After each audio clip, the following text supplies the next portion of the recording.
Hey everyone! Welcome back to another episode of Nighttime Mics. I'm Sarah, and as always, I'm here with my good friend Mike. How's it going, Mike? Hey Sarah, I'm doing great, thanks. I'm actually feeling pretty energized today, though I have to admit I've got travel on my mind.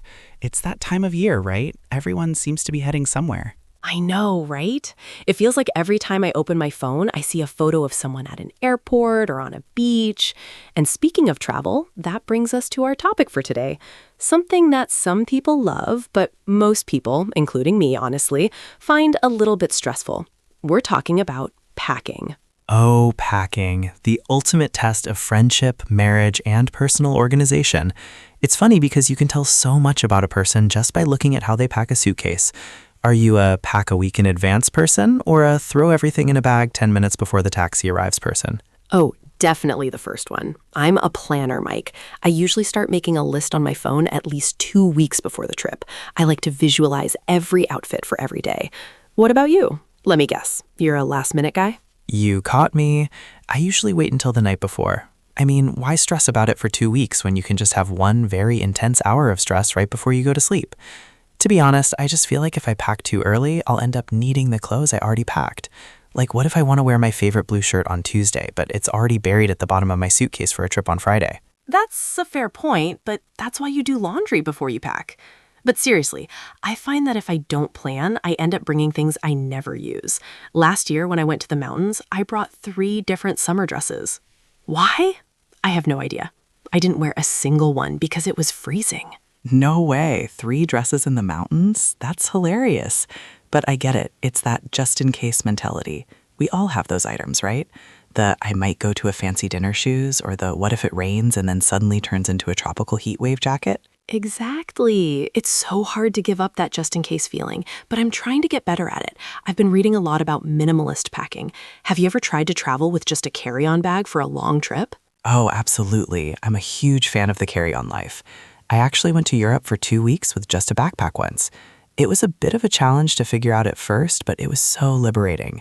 You don't have to wait at the luggage carousel, and you don't have to worry about the airline losing your bags. 2 weeks in a backpack? I'm impressed. How did you manage that? I feel like I would run out of clean clothes by day 4. Well, the secret is doing laundry while you're there. You find a local laundromat, or you just wash a few things in the sink of your hotel or Airbnb.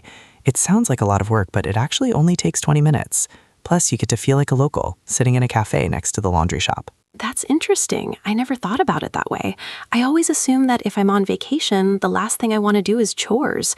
But I suppose it beats carrying a 20-kilogram suitcase up 5 flights of stairs in an old building in Rome. Exactly. And that's the thing. Heavy bags can really ruin the start of a trip. You're sweaty, your back hurts, and you're already tired before you've even seen a single landmark. So when you're planning your outfits, do you have a specific system? I do, actually. I've started using the capsule wardrobe idea for travel. I pick a color scheme, usually something neutral, like black, white, and denim, and make sure every piece of clothing matches at least 2 or 3 other things. It makes it so much easier to get dressed in the morning. That's smart. I usually just go for the roll-it-up method. Do you roll your clothes or fold them? Oh, I'm a roller. I watched a video online a few years ago that showed how much more space you save by rolling your clothes instead of folding them. It's like magic. You can fit so much more in. I know, right? It really works. And it helps with wrinkles, too. Though I have to say, no matter how carefully I roll my shirts, they always come out looking like I slept in them. I usually have to find an iron as soon as I arrive. Maybe you're rolling them too tight. Or maybe it's the fabric. I try to bring things that don't wrinkle easily, like linen. Actually, wait. Linen is the worst for wrinkles. I mean things like synthetic blends or jersey fabric. Good call.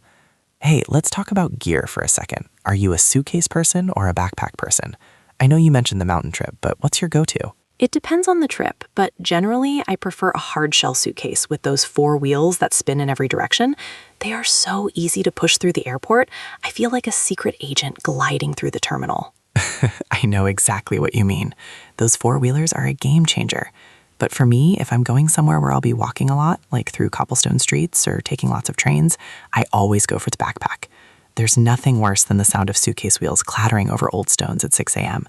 Clack, clack, clack, clack. You feel like the whole city is waking up because of you. That is so true. Everyone looks at you like, oh, here comes another tourist. But backpacks can be heavy on your shoulders. Do you ever have trouble fitting everything back in at the end of the trip? After you've bought souvenirs? Oh, every single time. That's when the real packing Tetris begins. I usually end up wearing my heaviest jacket and my boots onto the plane, even if it's 30 degrees outside, just to make room in the bag for that giant ceramic bowl I decided I couldn't live without. That's been there. I once wore 3 sweaters on a flight from London because my bag was 2 kilos overweight. I was sweating the whole time, but I saved 50 pounds in baggage fees, so I called it a win. That's the spirit. It's all about the hustle. Speaking of weight, do you use a luggage scale or do you just guesstimate and hope for the best? I actually bought a little digital luggage scale last year. It was the best $10 I've ever spent. It's small enough to bring with me so I can check the weight before I head back home too. It really takes the anxiety out of checking in. That's a really good idea. I usually just lift the bag and think, yeah, that feels like about 20 kilos. Then I get to the counter and the agent says, sir, this is 26 kilograms. Then I have to do the shameful shuffle where I open my bag in the middle of the airport and start moving socks into my pockets. The shameful shuffle. That's the perfect name for it. It's so embarrassing, isn't it? Everyone in line behind you is watching while you try to decide if you should leave your shampoo behind or wear an extra pair of jeans. It's the worst. But hey, it makes for a good story later. So besides clothes, what's the one thing you absolutely cannot travel with, like your must-have item? That's a tough one. Honestly, noise-canceling headphones. I cannot survive a flight or a long bus ride without them. They are like a little sanctuary for my brain. I can just turn them on, put on some chill music or a podcast, like nighttime mics, and the rest of the world just disappears. What about you? Great choice. For me, it's probably a portable power bank. My phone battery always seems to die at the most inconvenient times, usually when I'm trying to find my hotel using GPS in a city where I don't speak the language. Having that extra bit of power is a literal lifesaver. Oh, definitely. I've been in that situation before. Looking at a dark screen and realizing you have no idea which street you're on is a very scary feeling. It's funny how much we rely on technology now when we travel. Remember paper maps? Barely. My parents used to have those giant maps that you could never fold back up correctly. I think if I tried to use one now, I'd end up 3 towns away from where I was supposed to be. Right? It's a different world now. But even with all the tech, there's still so much to figure out when you're packing. Like toiletries. That's always the hardest part for me, trying to fit everything into those tiny 100 milliliter bottles. The liquid rule, it's such a pain. I always forget something. Last time I brought toothpaste and shampoo, but I forgot deodorant. I didn't realize it until I was halfway through my first day of sightseeing. I had to go on a quest to find a pharmacy. Oh no, that's not a fun quest to go on. I've started buying solid versions of things. Solid shampoo, solid perfume. They don't count as liquids, so you can just toss them in your bag without worrying about the Ziploc baggie. Wait, solid perfume? I've never heard of that. Does it actually work? It does. It's like a little balm in a tin. It's great because it can't leak and ruin your clothes. That's another fear of mine, opening my suitcase and finding that my conditioner has exploded all over my favorite dress. That is a classic travel nightmare. I always put my liquids in 2 bags just to be safe. Double bagging is the way to go. Better safe than sorry, as they say. Exactly. It's those little things that can really make or break your mood when you arrive. I think that's why I'm so obsessed with organization. Do you use packing cubes? You know, I just started using them recently, and I have to admit, I was wrong for doubting them. I used to think they were just an extra thing to buy, but they really do keep everything so organized. 1 cube for shirts, 1 for socks. It's a game changer. I'm so glad you've joined the club. I've been using them for years. It's so much easier to find what you're looking for. Instead of digging through a whole suitcase to find one specific pair of socks, you just grab the socks and underwear cube. It saves so much time. It really does. It's those small efficiencies that make the whole travel experience smoother. Because, let's be honest, travel is already full of things you can't control. Delays, weather, losing your way. So if you can control your suitcase, you feel a little bit more in peace. That's so true. It's like having a little piece of home that's perfectly organized, even if the world around you is a bit chaotic. Speaking of chaos, have you ever completely forgotten something really important? Not just deodorant, but something major. Oh, you're gonna laugh at this one. A few years ago, I was going to a wedding in another state. I packed my suit, my shoes, my tie. I was so proud of myself for being organized. I got to the hotel, opened my bag, and realized I'd forgotten my dress shirt. No, what did you do? I had to wear the t-shirt I traveled in under my suit jacket. I kept the jacket buttoned up the whole time. It was a very hot summer wedding, and I was dying. But I think I managed to pull it off. Most people just thought I was trying to be fashionable and edgy. Hedgy. That's hilarious. I can just imagine you sweating in a suit jacket while everyone else is relaxed. At least you had the suit. I once went on a hiking trip and forgot my hiking boots. I had to do a 10-mile hike in my white sneakers. By the end of the day, they were brown and completely destroyed. Oh, that's painful. Your poor feet. That's the thing about packing. It's not just about what you bring, it's about making sure the things you bring are actually useful for what you're doing. It sounds obvious, but it's so easy to get distracted by vacation vibes and pack things that don't make sense. Definitely. I think we all have a vacation version of ourselves in our heads. The version of me that goes to Italy is someone who wears large sun hats and silk scarves. But the real me just wants to wear comfortable sneakers and a t-shirt because I'm walking 20,000 steps a day. Exactly. I think the vacation Mike thinks he's going to read 4 thick novels by the pool. So I pack these heavy books, and then I end up just scrolling on my phone or taking naps. Every time I carry those books across the ocean and back without ever opening them. I do the same thing. I always bring a journal thinking I'm going to write these deep, poetic thoughts about my travels. But by the time I get back to the hotel at night, I'm so tired I can barely remember my own name, let alone write a poem. I know the feeling.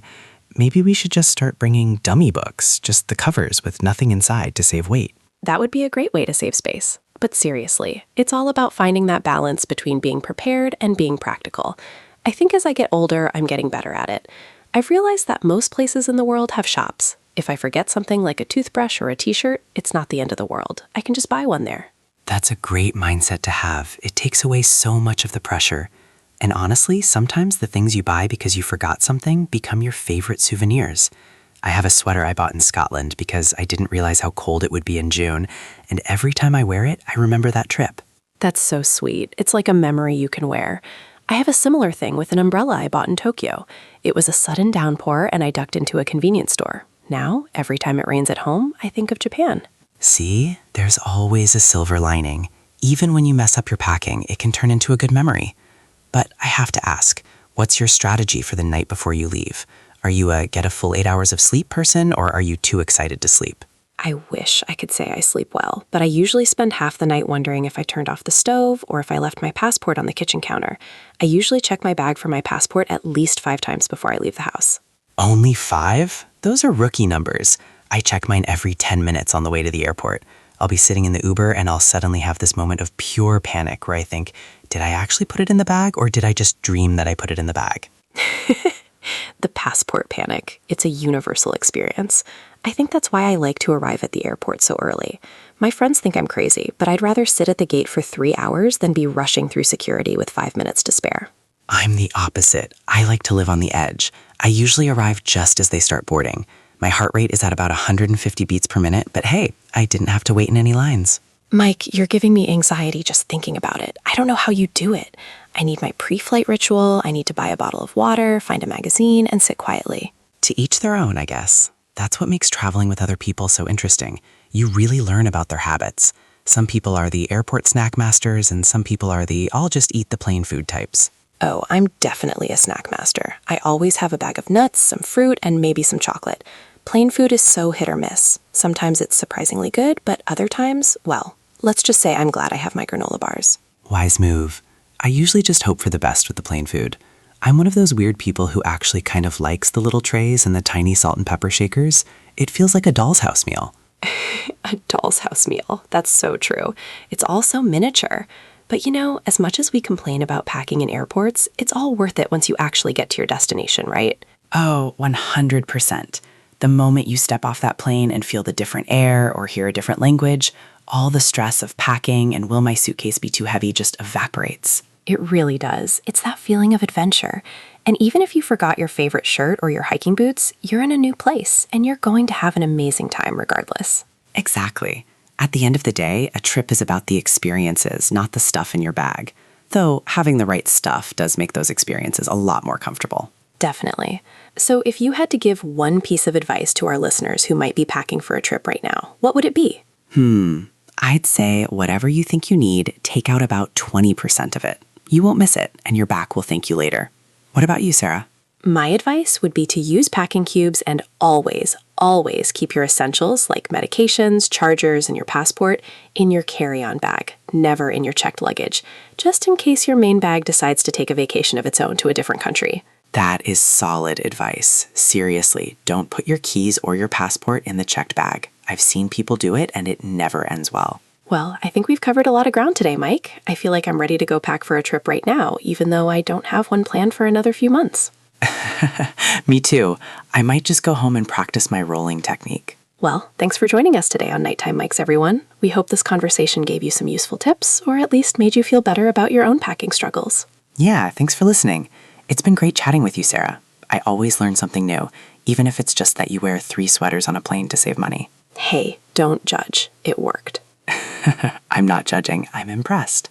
Anyway, safe travels to everyone out there. Bye for now. See ya.